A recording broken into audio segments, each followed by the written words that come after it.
Imagination is more powerful than knowledge भनेको छ क्या आइन्स्टाइनले। र म बेला बेला सोच्छु कुनै कुराहरू हामीलाई थट्सहरू आउँछ भने त्यो सेयर गर्न एकदम इम्पोर्टेन्ट हो। तपाईँले सेयर गर्न जरुरी छ क्या। तपाईँले त्यतिकै मनमनमा राखेर मलाई सबै थाहा छ, यसले यो भन्दैछ, यस्ता कुराहरू यो कुन लेभलमा भन्दैछ भन्ने कुरा जुन तपाईँहरू सोच्नुहुन्छ नि, त्यो भनेको चाहिँ कस्तो हो भने तपाईँहरूसँग सबै थाहा छ। नलेजलाई त इम्प्लिमेन्ट गर्नु पऱ्यो नि त गाइस। अनि मोर पावरफुल देन नलेज भनेपछि इमेजिनेसन हो। अब इमेजिनेसन मैले कसरी सेयर गर्छु भन्ने कुरा चाहिँ जुन आफूलाई परेको कुराहरू त हो नि। आफूले जुन एउटा केही न केही सिनारियोलाई क्रिएट गर्नु भनेको इमेजिनेसन हो, एउटा काल्पनिक होइन। र त्यस्तै म हजुरहरूलाई के भन्छु, नेगेटिभिटी भनेको कसरी आउँछ हेर्नुहोस्। मलाई खुद भएको घटना हो होइन, भर्खरैको कुरा हो। अस्ति सायद न्यु इयरको भोलिपल्ट होला, म र मेरो साथी हामी सामाखुसी गएको थियौँ। अनि लगभग 2 बजेको थियो। 2 बजीतिर त्यहाँ एउटा दाई हुनुहुँदो रहेछ उसको। अनि ऊ भित्र गयो, त्यहाँ उनको रेस्टुरेन्ट थियो। त्यहाँ गइसकेपछि खाजा खान्छु म भन्यो उसले, खाजा खाउँ भन्यो।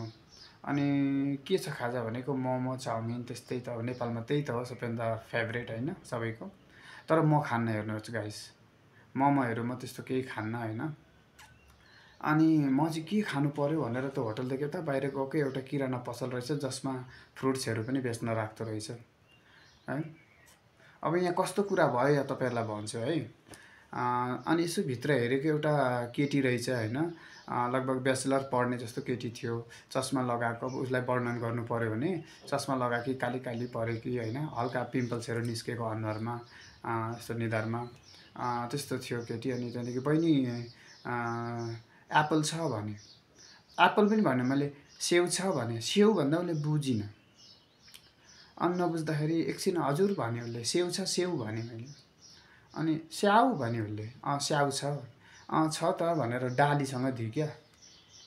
डालीसँगै दिएँ। अनि मैले भने होइन होइन, म त एउटा मात्रै खाने हो, यो एउटा खाने हो, एउटालाई कति पर्छ होला भने मैले। कसरी छ किलोको भन्दा उसले 350 भने। अनि यो जोखा त कतिको छ भने मैले। अनि उसले जोखेपछि यो 40 रुपियाँको भयो भने। अनि हुन्छ ल दिनु भने मैले लिएँ। अनि अब मलाई त त्यो त्यहीँ खाना हो नि त। अनि बहिनी पानी छ होला धुनको लागि, पानी छ भनेको। के कुन पानी, मिनरल वाटर हो भने। होइन होइन यो धुनको लागि हो भने मैले। अनि यसो यताउता हेरी, तर उसैको अगाडि एउटा जुन केटाकेटीको जुन बडल हुन्छ नि, त्यो जुन माथि अलिकति ढक्कन अर्कै खालको भएको, सानो भएको, जुन स्ट्रो लाउन पनि मिल्ने खालको हो, त्यस्तै पानीको बोतल थियो। तर उसले त्यो दिएन क्या। अनि फ्रिज खोलेर मलाई त सिल्डवाला दिए क्या। अनि मैले त्यो सिल्ड लिएर गएँ, अनि लगेर धोएँ मैले।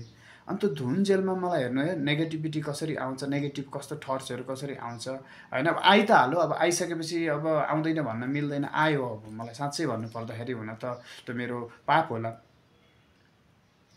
मैले के सोचेँ भने यो केटी धेरै चलाक रहेछ। अब एप्पल किन्न आएको होइन, एप्पल किन्न आएको, उसले मिनरल वाटरको उयो जुन पानीको बोतल छ त्यो पनि भिराइदियो हो मलाई। अब उसले भन्छ अब तपाईँले सिल्ड खोल्नु भएको छ, सिल्ड खोलेपछि तपाईँले पैसा पे गर्नु भन्छ होला भनेर जुन नेगेटिभिटी अघि मेरो यहाँ थियो, बढ्दै बढ्दै बढ्दै माथि गयो। अनि उसको अनुहार सम्झेँ मैले। धुँदैछु है त्यति बेरसम्म। त अघि त चस्मा लगाएकी थिएँ, काली काली पऱ्यो कि, अहिले त काली देख्न थाल्यो क्या उसलाई।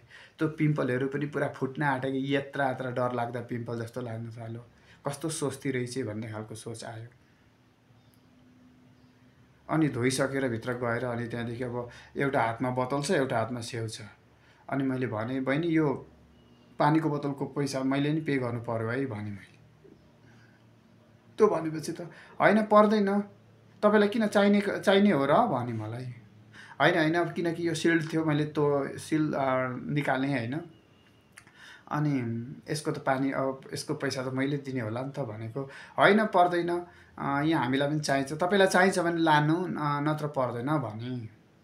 अनि मैले फेरि उसलाई क्वेसन गरेँ, अनि अघि तिम्रै अगाडि त्यो पानीको बोतल थियो त, किन त्यो मलाई दिएनौ त, त्यो त यसो दिँदाखेरि के अरे यो एप्पल त धुन मिल्थ्यो त भनेको। होइन त जुठो थियो, त्यही भएर मैले नदिएको भन्यो उसले।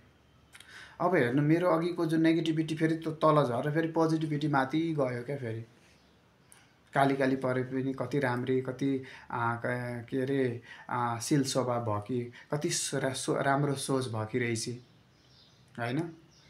उसले जुन कस्टमरलाई हेर्ने नजरिया कति राम्रो रहेछ भन्ने खालका कुरा आयो क्या।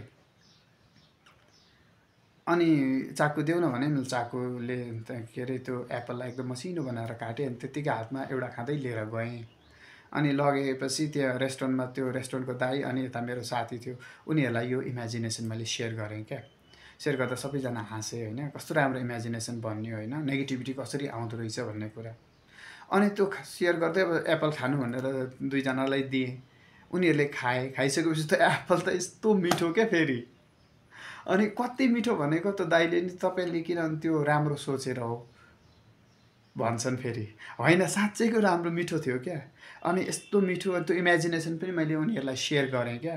सेयर गर्दाखेरि उनीहरू पनि हाँसे होइन, त्यस्तो हुन्छ भनेर। अनि त्यो बहिनी अहिले ब्याचलर पढ्दै भनेर उसले त्यो दाइले भने, ब्याचलर पढ्दै। अब साँच्चै नै भन्नुपर्दाखेरि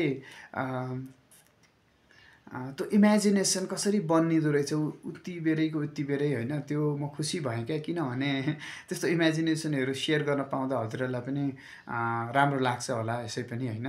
र मलाई पनि एकदम राम्रो लाग्छ क्या त्यसरी सेयर गर्दाखेरि।